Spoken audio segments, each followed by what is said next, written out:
Welcome back to the You Not Me podcast. In today's episode, we're going to talk about loyalty and devotion. Loyalty is often at its most powerful when it looks most irrational. Those are the words of writer Rob Henderson.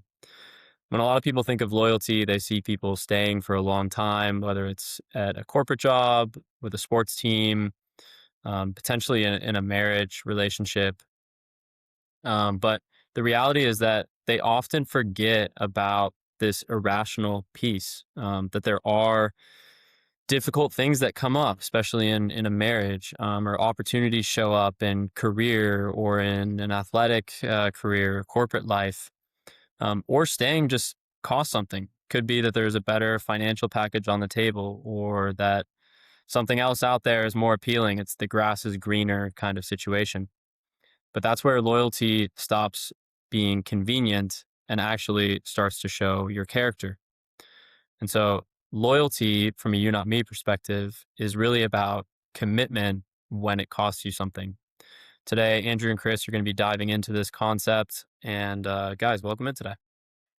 Thank you. It's good to see you. Yeah, thanks, Gerrard. So this is actually coming out of a newsletter that we wrote a couple of weeks ago. And one of the things that we mentioned in this newsletter is the thought of a sinking ship. If you've ever seen a sinking ship, whether it's in a movie or in a cartoon or whatever it might be, or maybe you've read about it in a book, it's obviously something that feels very irrational. And one of the first things that people do when ships start sinking is they jump overboard. Staying on would feel very irrational, but that's actually when loyalty matters the most. So, whether you are at a job that is testing you in terms of maybe not being your favorite job in the world, your boss is annoying, your coworkers don't do the work that they should be doing, um, is that an environment where you can choose to stay and be loyal and be influential in spite of all of those challenges? Can you maybe pick up a bucket and start to shovel water overboard instead of throwing yourself overboard? So, guys, I want you just to talk through today how anyone can be loyal when things are good, and just kind of how loyalty is most clearly revealed in moments of adversity, and how the world rewards self preservation but admires self sacrifice. Think of all the great movies that we all love. There's always some kind of element of self sacrifice. The hero never goes, "Oh, I'm going to watch out for myself and forget about all these other people." No, they throw themselves into the fire for the sake of other people. So, dig into some of these concepts, and we'll see where the conversation goes. No, I mean, I think throughout my career, I've learned that confidence is built and like self-confidence is built by doing hard things and by seeing things through to the end. And there are, I can remember a time that it was during the financial crisis where my family, we had moved out to California. It was a very challenging job. It was a challenging work environment. It was just challenging any way you look at it. I would say 90% of the people that I worked with ended up leaving for other opportunities. And I can't say that they made the wrong decision for them. I mean, there were a number of situations where people had better financial situations, better offers, et cetera. But I ended up staying, and I'm not going to pretend that it was easy, but I look back on that time as time that I learned about myself. I built confidence in myself that I can tackle any mountain that is thrown at me. And I only learned that because I actually stayed. I stayed on the boat. And I personally saw that there were, there was an end of the storm and there were sunnier skies. And if I would have left, I wouldn't have learned that. And I might have been more quick to jump ship again. And if I hadn't have experienced that, so. Yeah, I mean, and you look at whether it's sports teams or if you look at companies, when when things are going really well, that's when everybody seems great. But then what really happens is when things go downhill, you get to see people's true character. And our leaders the same in the midst of trials and storms as when things are going well. And I've been at companies where things were flying high and went unbelievably well, and we got acquired early. Had amazing leaders, amazing people, and but also we didn't hit a rough spot. And so who knows what would have happened had we done that. And so I think when you look at the people that really do stay through the hard times, because again, you look at, I mean, you mentioned marriage, Jared. My wife and I, when we got married, we said the door is locked from the outside, Mhm. and we're committed to each other fully. And as we talked about before with the real estate crisis, I got a chance to share the story with some guys last night in their 30s and 40s, and my wife didn't flinch when the hard times came and we were losing everything. Never once was it a thought like, well, this isn't what I signed up for. Our money is gone and my child is sick and she want to stay home and stop working. And it was never a question of was our marriage in crisis. It was a matter of like, what were we going to do? What was going to be the rock that we stood upon? And she believed in me and the things that we were going to do to try to get out of it. And so when you're a leader, what are you doing to create clarity Mhm. and direction in the midst of chaos? Because in the midst of chaos, those great leaders, they shed away what doesn't matter and they say, okay, what's the most important to make sure we drive the ship forward? And they create clarity. Mhm.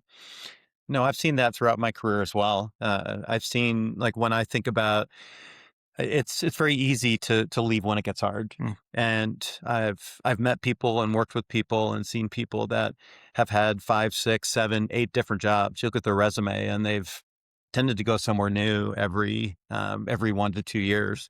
And they during that time they actually got a lot more money because every single move they got paid more. mm, But there's a cost for everything. yeah. And I think this really causes us to dig deep. And why do we do what we do? And how are we getting better at areas that we need to grow and develop? Mm, And I think it's during those really hard times that's when you see your own true colors and understand these are the areas that I need to work on and improve. And again, like, it's all about confidence. I mean, you need to feel like, deep down inside, that you could actually go and tackle and solve a big problem. And you only do that by solving big problems and not jumping to the ship that might appear to be on calmer waters. mm. Yeah, and I think too, I mean, you have so many people that um I mean, this is the problem with the hybrid or even remote work environment that we have right now is you don't get to know the people around you and you don't Mhm. build those deep relationships and there's Zoom calls. So you log in, I would always try to make sure there was some sort of small talk and personal asking questions with even a large group of people, trying to get people engaged. And, that's one of the biggest things right now is there's this lack of disengagement in corporate America. And a lot of it is because it's remote. So you don't have those normal when you would walk into an office Mhm. and you would sit down and talk to the person next to you or across the table for a few minutes before everybody got, situated and you had a chance to ask about family, ask about other things, talk about relevant, things happening in society. And it doesn't happen as much because it's literally, Mhm. it's so transactional now. It's you turn on your Zoom, you talk about business, you hang up, set the next meeting, whatever it is. And that very much decreases loyalty. And when you have people that are just moderately engaged, if someone came along and offered them 10, 15, 20% increase in salary, they're like, yeah, sure, I'm gone. Mm. Because they're like, what am I? I mean, it's just dollars I'm here for. It's not Mhm. the people. But when you can, as a leader, and even just if you're not a leader, can you be the one that sets the culture, that carries the standard, that stays when other people leave, and that actually builds a culture of true relationship around you? That's what gets you through the hard times. And that's when somebody comes and says, hey, I'll pay you 10, 15, 20% more. And then you're like, no, these are my people. Like these Mhm. people care about me and I care about them. And we're going to make a go at whatever it is we're doing. And again, finding something that's bigger than yourself that you can actually pour your heart and your soul into. Yeah, in my last company, I was there for 21 years, and during that time, I can think about, at least 5 or 6 kind of big initiatives that happened, where every single time I was with people that we were all in the trenches together Mm, during those times, and we didn't jump off the ship. mm, And then the next challenge comes, and then we ended up all kind of working together, And that's where real relationships are built during those moments of stress. And I think the one of the big challenges that I saw during COVID, and especially the new college grads that were coming out of COVID, is it's easy for us to work remotely when we have all the relationships, people that we had 20 years of or longer years of experience in working with people. So it was easy for us to say, hey, I've known this person for 10 years, 15 years, 20 years. I can work with them remotely because I have that relational credibility. But people that came in didn't have that. Mm. And when you think about a college environment, it's easy to think about taking a class via Zoom because you're not really trying to build long-term relationships with your professor or your teacher. You're not trying to that you're just basically focused on I need to get through the next, 3, 4, or 5 months. And I think that people need to understand the importance and the criticality of building those relationships and how important that is, for the long run in your career. I mean, that's even something I've talked to my own boys about. I mean, being 22 and 20 years old in college is I said whether it's an in-person class or if it was a virtual class, go meet them in their office, go meet your Hmm. professor and build those relationships because that's just a training ground for you to try. And even if you aren't good at it, if you stumble or if you struggle a bit or whatever, it's all those just little reps over and over time to build relationships and how to have conversations with people that are different. I mean, some professors, they're good at explaining a subject, but they're not great relationally. But then Hmm. you learn how to work with somebody that maybe isn't the most social. And how do you somehow build a relationship over time? And it's been cool to see when my boys have actually done that. It's made their classes more fun. Like I Hmm. remember my favorite class in high school was biology. It wasn't because I loved biology. My high school soccer coach was a biology teacher. And so Hmm. it was awesome when I was in there. And I mean, he was actually even a really, pretty tough, hard-nosed guy, but I loved that class. And that's how I ended up majoring in biology in college because I just took an interest because of the relationship that formed between he and I. And think about that in every aspect of your life, whether it's, the restaurant you go to on a regular basis. By the way, Jared, Eloy says tell you hello. We went to Rada and I asked if he was there and he came out. And it was so funny. This was actually back to not just loyalty. It's amazing to see what a 30-year-old has done with or 30-something-year-old has done with a restaurant to where the people that work there show up for each other. They serve with excellence. There's so much humility. Like actually, the very first time that Carly and I went to Rada, I thought he was just the guy that brought out the water and just told us a bit about the restaurant. And he was so humble. Had no. I actually wondered if that was him. And then the next time we were there, we asked, and then we talked about you, and he had obviously amazing things to say about you. But it goes back to like when you actually take the time to get to know people, it just makes life so much more fun, especially if you see them Hmm. on a regular basis. And how if you can hone that craft of caring deeply about people, saying it's about you, obviously with you, not me, or if it's about we, the collective, a team, a company, a family, not just myself, it just changes everything. And not only do you show up better, but other people show up better because you care deeply about them. Yeah, it's interesting. A common criticism of kind of the in-office culture, it comes from people who say, "Hey, I go into the office, but I actually don't work with anybody from my team. Mm, Like I'm the only one for my department that's there, and there's 15 of us or 20 of us there, but I actually don't work with any of them." And that might be true today, mm, but you don't know about tomorrow. You don't know what jobs you might have, and where those relationships would come in, would come in and be helpful. But more importantly, you have a chance to impact those people's lives today, and they get a chance to interact with somebody who cares about them because their manager could very well be in a different city, mm. and you might be that person. So I do think that it's something that we just need to pause and say, okay, who do I have the opportunity to positively impact today? And and that's another reason to go into the Mm, office. indeed. Let's dig in a little bit to why loyalty is disappearing. Mm, Uh, my context for a lot of things is always sports. Um, and I think that if you look at across professional sports in the US, overseas, whatever the sport might be, take soccer, American football, basketball, whatever it is, you don't see very many players just spending 15 years on one team and then retiring anymore. Like it Mm. just doesn't happen that often. And I think that it's obviously a double-edged sword. You see a lack of loyalty from the team towards the player, where as soon as there's even a hint of performance drop, or there might be one issue with culture or the leadership of the club or the team and the player, then the player's gone. Like they're just dead. They have no chance there anymore and they're forced out. Alternatively, the player doesn't really feel any kind of allegiance to the club. They kind of do their, 6 or 8 years or whatever. And then the second they get a bigger deal, they're taking it and moving on. It's not necessarily a criticism of that, but it's obviously like a reality. Like it doesn't Yeah. happen where you have these many players who just have one team throughout their career. And I think you can easily say the same thing. Obviously, Andrew, you mentioned it in the corporate world, where it's like you look at people's resumes and you're like, holy smokes! Like you have 10 different jobs in 20 years. Like that's bananas.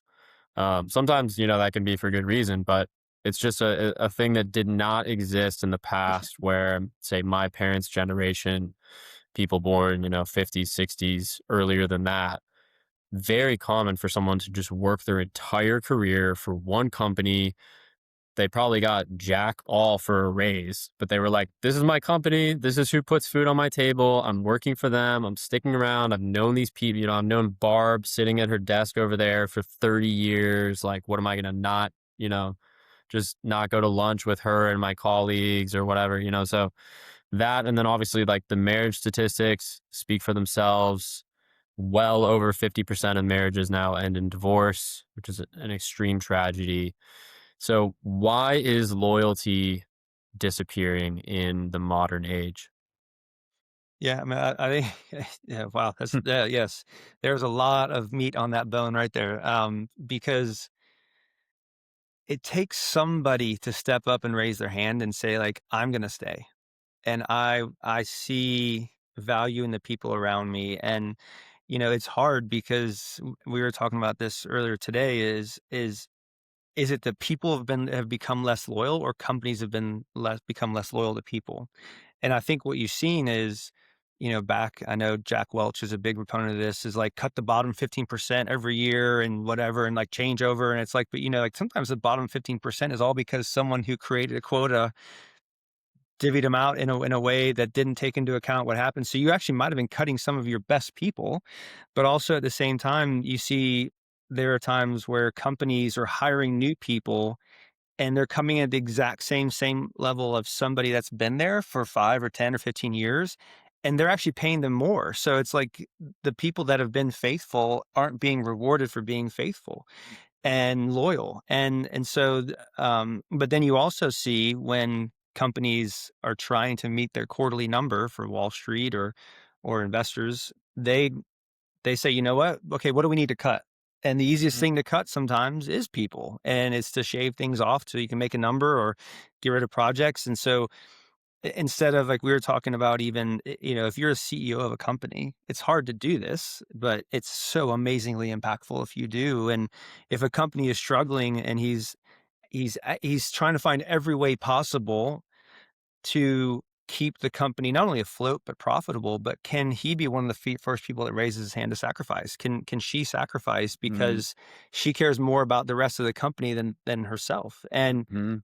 if you do that, if someone actually truly, back to what you were talking about, whether it's with a movie or whatever, like there is such amazing emotion that comes when you see somebody sacrifice. I mean, like when you Mhm. see a teammate just killing themselves on the pitch because they're turning themselves inside out to try to, that inspires you to want to do the same. And so when you see your leaders, not only raising their hand to say, I'll take a pay cut or I'll do whatever so my people can be well compensated or Mhm. protected and kept on, but also say like, "Hey, what do I need to do? How can I help lift something off of your plate so that you have more time with your family? You're not so Mhm. stressed out and spread so thin." Or even like being the person that says, "Hey, I think we need to hire more people so that the people that are here aren't just burning themselves out like crazy." and we don't lose them Mhm. because I mean that's a very real reality too, is that you have these people that are these racehorses for the companies, the ones that are actively, that are so engaged. They'll pick up the weight and they'll do all they can, but eventually over time they'll start to get burnt out and Mhm. wear themselves out. And so the question is, who's going to raise their hand to say, I'm willing to sacrifice for the people around me, and it should be the leaders first. Mhm. But very often it's not, because again, we have this leadership crisis in the world, really, where we've become so self-focused, we become so me, not you minded, that Mhm. we can't see the big picture of what's happening to our people because we're only focused on what's best for us. Yeah, and there's a lot of a lot of short-term thinking too, Jared. When I think about this, I see it.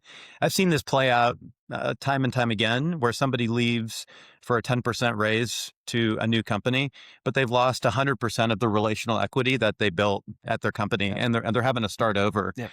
And you get a bump. I think we've all experienced this. You get a bump in your paycheck, and it feels great for the first one, and then it gets just normalized, and that's why I think it's important that we focus on our own financial wellness and live within our means, so that we don't feel that constant pressure and urge, hey, I need another raise, or I need we know that costs and expenses go up, so we need to be wise with that.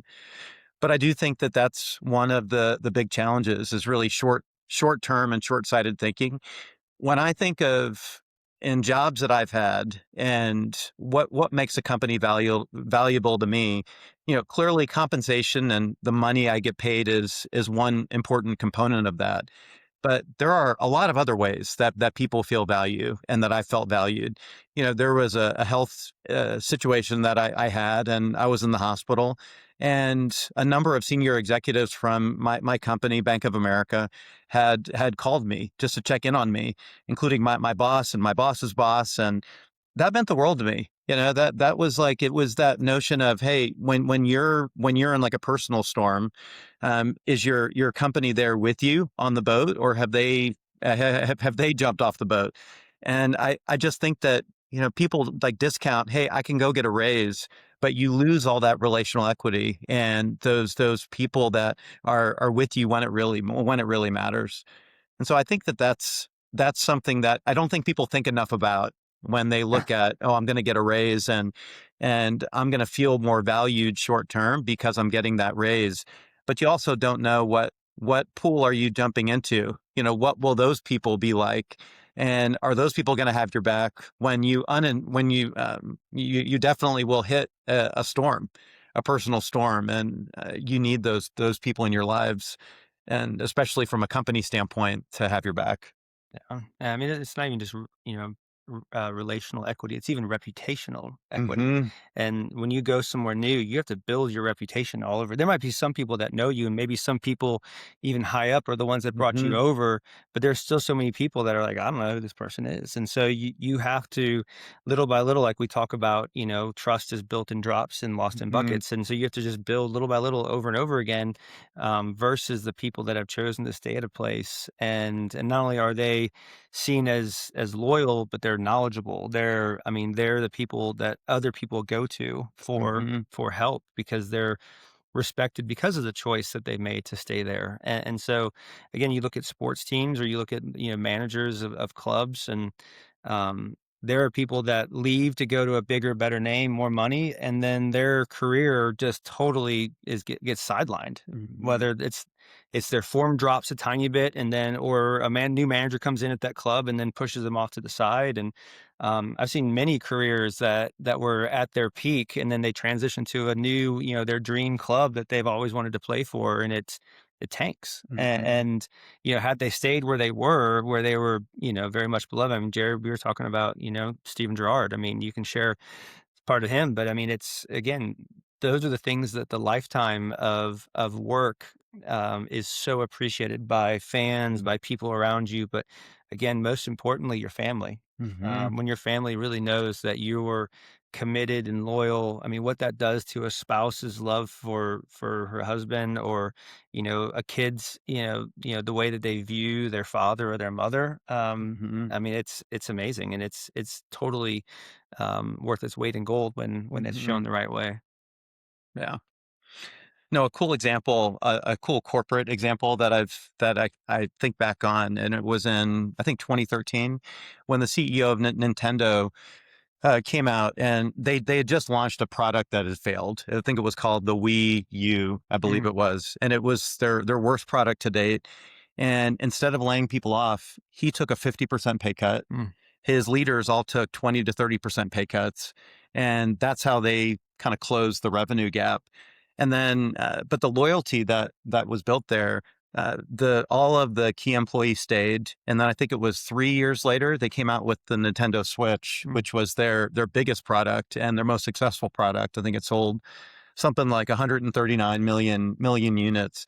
But again, I think again, it shows when you are as a leader, when you think of, okay, what are those things that I can do to kind of keep the ship afloat, but that my employees can see me kind of sacrificing with them and for them. It just shows that if you take that approach from a long game standpoint, you'll get the results. mm. Agreed. Yeah, and the Steven Gerrard example, Chris, that you mentioned, Steven Gerrard played for Liverpool for probably 15 years. I mean, he was at the club from when he was a small boy all the way until the very, very end of his career when he came to the US to play in the MLS for Los Angeles Galaxy. But Steven Gerrard famously never won the English Premier League with Liverpool. He actually cost Liverpool the Premier League in 2014. He was receiving like a routine pass. He slipped, and I this remember Chelsea player, Demba Ba, went and scored, and Chelsea won the league instead. But Steven Gerrard had tons of opportunities to leave Liverpool because he's one of the greatest midfielders of his generation. that. He was always the captain of England once he was a more senior player. And Chris's least favorite person on the planet, Jose Mourinho, is a legendary manager, even for all of his character flaws. He's extremely decorated in terms of winning the Champions League at multiple different clubs. And he famously tried to bring Steven Gerrard first to Chelsea. Steven Gerrard said no. Chelsea ended up winning the Champions League, and he tried to bring Steven Gerrard to Inter Milan. Steven Gerrard said no. Inter Milan won the Champions League. And he tried to bring Steven Gerrard to Real Madrid, to which Steven Gerrard said no, and Real Madrid won the Champions League. So you look at Steven Gerrard and you might go, what an idiot. This guy could have won the biggest trophies in the world. But whenever people ask him about if he regrets not leaving Liverpool, obviously he cost them the league in that moment. And do you regret not winning the Champions League?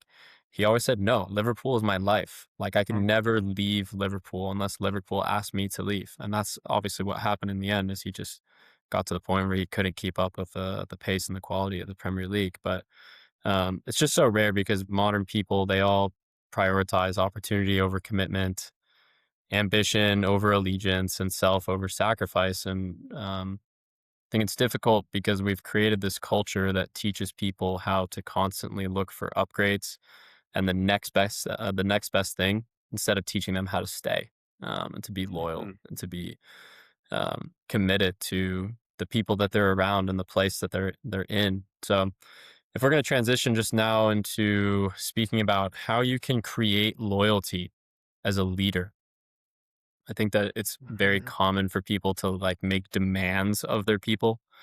But I think at You Not Me, it's safe to say that the best way to change any person's behavior is to give them a reason to do it rather than just demanding it. Loyalty is something that you build in people, not something really that so much that you demand. So as a leader, whether you're a coach of a sports team, whether you are managing people in a corporate environment, whether you are leading a household and a marriage in a relationship, how can you create loyalty? Yeah, I think one of the craziest things that I hear from a leader's mouth is they should just be thankful they're here. They should be thankful they work for this company or play for this club or whatever. And it's just it's like there's just such the wrong attitude to have for somebody to think that, whether you're so great or the club or, whatever it is. And instead, can you help people feel like, hey, you're truly valued. Like we're so thankful that you're here and and you make this club that is an amazing or this company that's an amazing place better. And like, Mhm. how much more are you going to get somebody's, fired up and ready to go and want to, do all they can if that's the mentality that you're helping them see that the leadership and everybody's so thankful to have them versus Mhm. you should just be thankful you're here and therefore Mhm. you should work and therefore you should do whatever. And again, it's we've gotten to this very transactional place these days instead of, saying, hey, we want to create a place that really feels, and a lot of people struggle with this when they say like a family, because if they struggle with it, they've been burnt before, where a company has said, Mhm. We're a family," and then they ask them or they, they see it not lived out and it's just Mhm. words, it's not actions. And so the biggest thing is as a leader or as a colleague, can you make sure that you're doing your part to every person you touch each day, that they know they're valued, cared for, and loved? Mhm. And that if they make a mistake, their value isn't their value and worth is not based on their accomplishments and their achievements, but it's who they are and they're a part of this team. And you saw something in them that you chose them to come and be a part of this company, and you want to see them grow to be the best that they can instead of, oh, you made a mistake and then, oh, or your numbers are down or whatever. And then people feel this anxiety and stress. And, the best people that have the best hearts, they know that when they've made a mistake. And so if you just like pummel them and then like just grade on them about what they've done wrong, like it's already hard enough for them because they Mhm. feel bad. You're just making it even worse. And again, it just goes back to, are we just tolerating people? Or are we truly valuing people? Mhm. Yeah, a lot of people are burned out. I think I read a stat this morning that said that 67% of workers today would say that they feel burned out. And the most important thing I think we can do as leaders is help people to be seen and feel that they are seen. And exactly what you said, that people need to know that they're valued. Are you taking those extra steps to just go and be kind to people? Mm, Thank them for the work they're doing. Ask them, are there ways and things that we can do to help them to be more successful? Are there roadblocks that we can remove? But again, are you the kind of person that is leading a project, or are you an executive who people are afraid of? They don't want to make a mistake because, oh my gosh, you're going to hear the wrath from kind of fill in the blank. Chris, you're gonna feel the Yeah, wrath of yeah. Chris.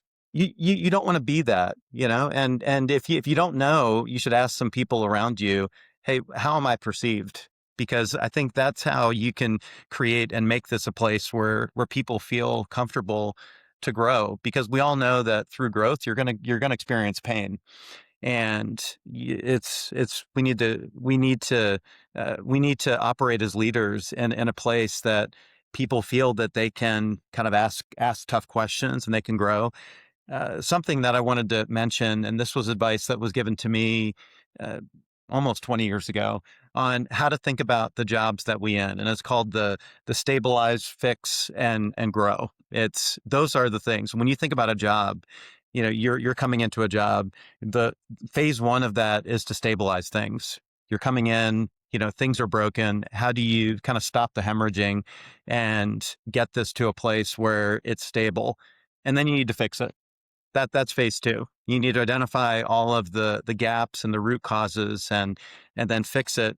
And then and then phase three is grow it, and really take it to the next level. And oftentimes people, when they think about jobs, they come in and they stabilize it, but they never get to the other pieces. And in some cases, they never even stabilized it.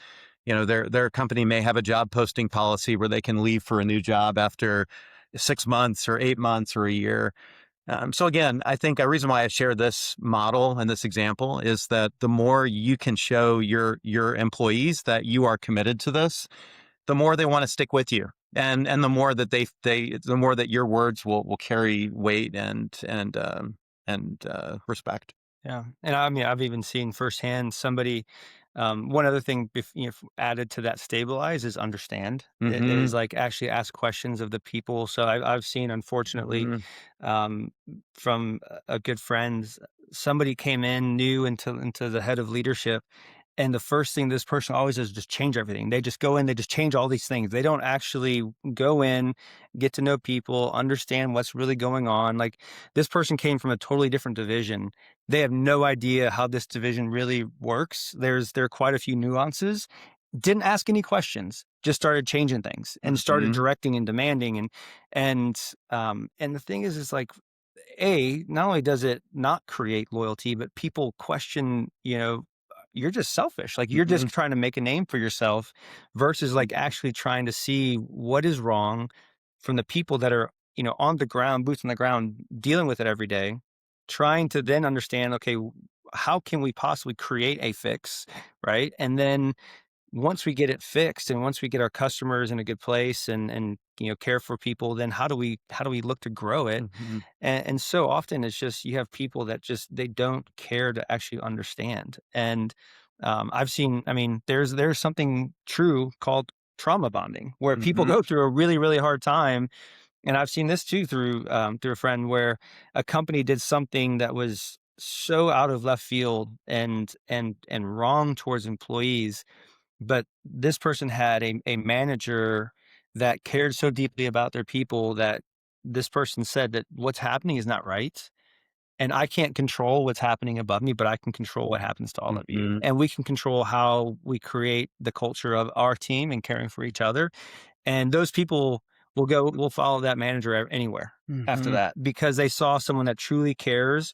When injustice and wrong was being done, they stood up for them as much as they could, but also they knew that they could trust that person. Mm-hmm. And that's what we need more of is leaders that are real, because back to even, letting people go, like you shouldn't also just keep someone along that doesn't actually try, that doesn't care. Like, you need to have that balance of truth and grace and Mm-hmm. say, here's the standard we want you to be at, and we're going to help you get there. But if that person won't do the necessary things to actually try to get there, well, then you might need to say, well, do you want to be here? Like, Mm-hmm. do you not want to be here? Or is there a better fit? Is there a better job opportunity or better role that you would thrive more in? Let's look at that, because we believe in you. We brought you here for a reason. We're investing in you. We want you to grow and be your best, but also we need you to do your part. And I think that creates a lot of Mm-hmm. loyalty too. When somebody isn't thriving and someone says, we care deeply enough about, we want to find a place for you to thrive. Let us help you. Yeah. Well, and your top performers absolutely know who's not performing, Mm, and nothing encourages people to want to leave if they don't mm, see if they don't see their manager holding poor performers accountable. yeah. And so something else too that made me, what you just said made me think about is something that does help, drive loyalty are leaders who can kind of calm the fires Mm, of manufactured emergencies. mm, There are a lot of kind of fake emergencies that go on in companies where somebody sets an unrealistic deadline. They say, "Oh, we need this 20-page deck done within the next 60 minutes," or things that where it doesn't you don't really need to things don't need to be as urgent as they are presented. And I think as a leader, if you can bring if you can calm that down, mm, for your people, it's oftentimes in a company we basically have to deliver what our bosses want us to deliver. But I think being able to pause and just having that perspective of, okay, how can we approach this? I'm being told to do one thing, but is there a different approach? And having the courage to stand in the gap for your people, I think is really important. And I think those are all the attributes that when people think of the value of working for a company or working on your team, do they see, do they feel supported? Do they see a manager and a leader who is holding poor performers accountable? Do they see somebody that brings common sense into the discussion when when it's kind of manic? And are they paid fairly? Paid is, being what you get paid is one thing, but it's not everything. Something else that I just was thinking about is loyalty isn't a feeling, it's a decision. It's not the other way around. And the best time to make a decision to be loyal is when you don't feel like it, because and I think about marriage. I think about your job. I think about who are those really hard situations where it is to be loyal. You need to make that decision when you don't feel like it, because that's when real commitment happens, and feelings follow real commitment. And so anyway, I just wanted to mention that, and because that's, I think, really relevant here.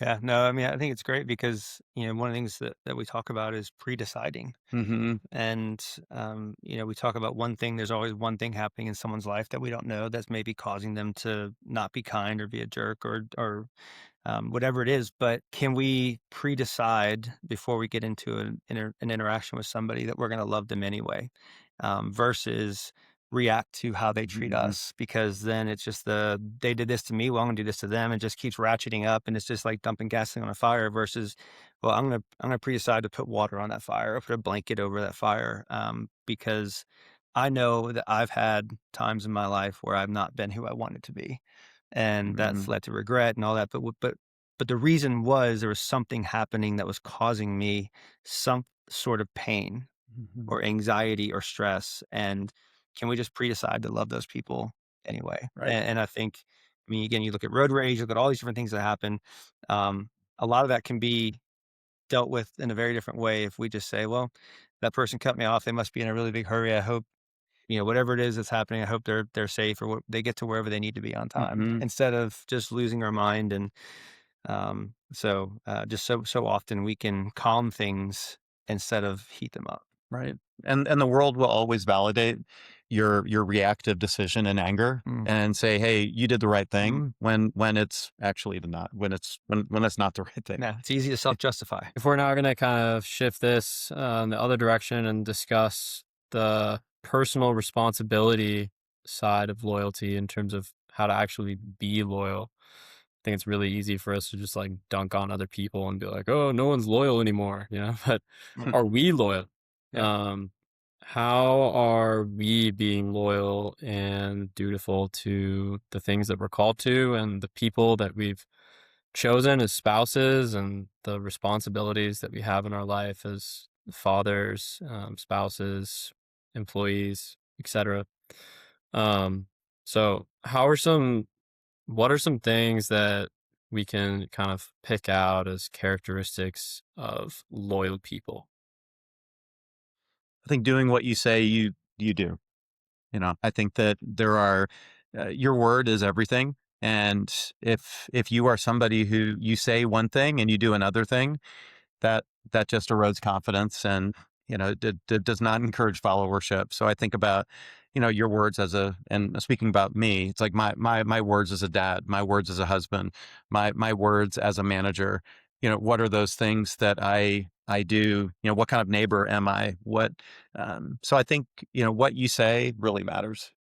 Um, and I think too, just back to the first sign of any distress, do you immediately look to run and throw in the towel, or do you say, well, let me, A, I care about these people, and B, um, I'm going to dig in to see what's happening and how can I help kind of find a fix, or whether critically think, problem solve to figure out a way to heal these things, or to fix them, but also just to make sure that we are taking the time to, because I think that's the hardest thing. So many people don't seek to understand. They Hmm. just judge. They just look at something and like, this is the problem. I mean, we see it so many times, whether it's in real life, whether it's in the Bible. People are like, "Oh, you did something. This is happening to you because you did something wrong." It's like, well, no, that's not always the case. Sometimes just life is hard. Like, Hmm. sure, there are things that maybe we do or poor decisions, but also it's going back to like the person's heart and intent in what they did. And too often we just judge actions without understanding the heart. And likewise, people, we don't want people to judge us because we've done something, but they didn't actually know our heart behind it. And once they actually take time to ask and get to know our story and even the backstory, like how are we raised, what happened, and then you can get a clearer picture of the person to understand, like, this is why they think and operate this way. Hmm. And I tell my wife and my kids all the time, I'm like, look, if I ever say something and it comes out the wrong way, I really, really, really hope and pray that you know my heart, that I love you unconditionally, and I don't mean for it to come out that way because I would not ever want to do that.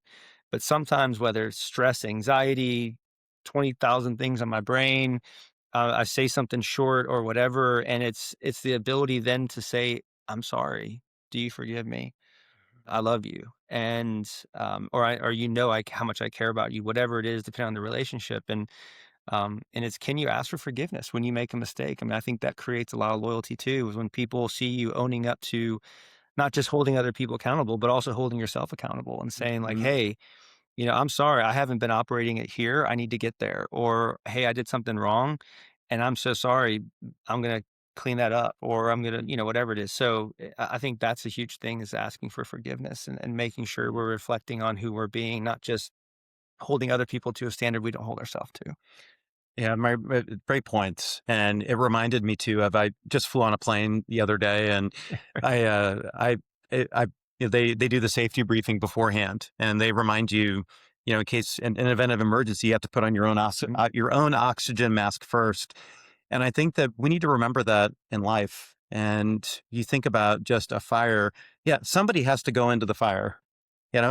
Somebody has to be the strong one to listen, to understand what's going on and get to the root cause, so it can be fixed and addressed. And we all have only so much emotional capacity, Mhm. and we need to make sure that we're taking care of ourselves. And whether that's eating healthy, exercising, finding times. There are things that I've done personally where I feel that I'm on technical overload sometimes, where I just need to take my phone and put it away for 15 or Mhm. 30 minutes and listen to classical music. That really, that is, it sounds simple, but that's something that kind of helps me to kind of get my focus back and bring my energy back. Because I think that that's where, especially when you think about a work day, we can easily use all of our emotional capacity for work, and then we come home and we're completely depleted. And so I just think we just need to think about, again, like what brings loyalty. I think people seeing us take care of ourselves and doing that in ways that can help us to be strong, so that we're ready for those moments that really matter.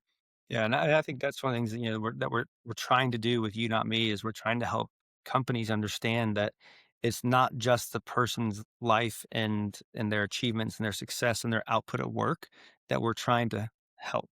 We're trying to Hmm. help grow a company's culture and relational, just how people create great relationships, and so that when the person leaves work and goes home, they go home in a better place than they would have at a place of toxic culture. And Hmm. they actually have something to give their family, because how their family is at home determines how they show up at work the next day.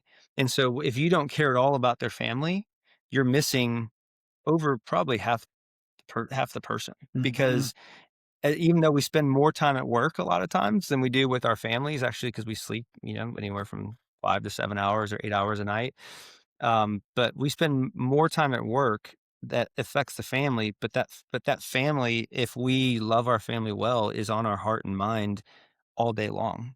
And Hmm. so if there's something happening at home, whether it's a spouse or a kid being sick or whatever it is, that's going to affect how that person shows up. And so if you Hmm. don't take the time to ask about what's happening at home and care about that, and how can you help? I mean, I saw a company almost fire somebody because they weren't performing well. And I had a 30-minute conversation, found out there's all this stuff happening at home. They had no idea. And had they just taken the time to have a conversation before they were going to fire this person, I mean, they would have lost a great employee. But thankfully, they stopped and they said, we didn't know this, and Hmm. they changed it. And so, um, I think it's just so important to understand how it's all connected. And then also, just I think one of the other points is how do you talk about people privately, Mm. and when you're not in front of other people, how do you, when you hear someone talking bad about somebody, do you join in and so you can be a part of the crowd and not thought poorly of, or can you actually stand up for the person Hmm. and actually have their back? Because I think this is, again, social media, we're showing all the highlight reels, but what happens is is we don't have these deep conversations and we don't really get to know people. So then we judge people and then we create, I mean, look at Survivor. I mean, it's funny. I think, I don't know what year anniversary Survivor it is that's coming out, but I mean, it is total backstabbing it's like, and this is the thing is all these side conversations about people and different alliances set up or whatever. But this happened at work. I mean, it's literally Survivor at work nowadays. And Mhm. so it's like, can we be the one to stop it or the one at least to not go along with it and try to create something different? Because again, it's not just loyalty between an employee and the employer. It's actually loyalty with your colleagues as well. Yeah. And do people see you as someone they can trust? And, if you're talking about somebody behind someone else's back, then there's a good chance that they might be doing it about you, or you might be doing it about them. And so how are you living that out? Right. Well said. I think we all know. I think we all can relate to those kind of experiences where it's we all have an opportunity and a decision every day. Hmm. What kind of person do we want to be? And we can just be like the masses, Hmm. and and you think about just what whether it's like Survivor or Real Housewives or all these different shows. Yeah, are we going to choose to role model that type of behavior, or can we role model real leadership and leaders with integrity and teammates that you can trust, and where your word actually matters? Yeah, well, thanks for the conversation, guys. I think if we're just going to land the plane here, I think the listeners have a number of questions that they can ask themselves today as we're wrapping up this episode. Maybe a few just off the top of my head that I've been thinking of over the course of this recording as you guys have been having this conversation is if I look at the past, where are some places in my life, whether it's certain responsibilities or certain arenas, where have I been quick to leave? And why? What were the reasons behind that? Then second, what opportunities do I have now to be able to stay somewhere, whether it's a relationship, whether it's work, whether it's some other engagement that I have in my life? What opportunity do I have to stay and build something special through choosing loyalty? And then lastly, just from the personal standpoint, who around me really needs my loyalty right now? And that might mean that that person maybe doesn't deserve it. It probably means they especially don't deserve it. So who around you in your life needs loyalty? And then lastly, just for leaders, which we're all leading in some capacity, that's something we always talk about at You Not Me. Are you creating an environment that's worth staying in? Are you giving the people around you and under you a reason to stay and to be loyal? So, to conclude, everyone wants loyalty from others, but few are willing to become the kind of person who gives it first. Be that person today and make that choice. That's You Not Me. Thanks for listening.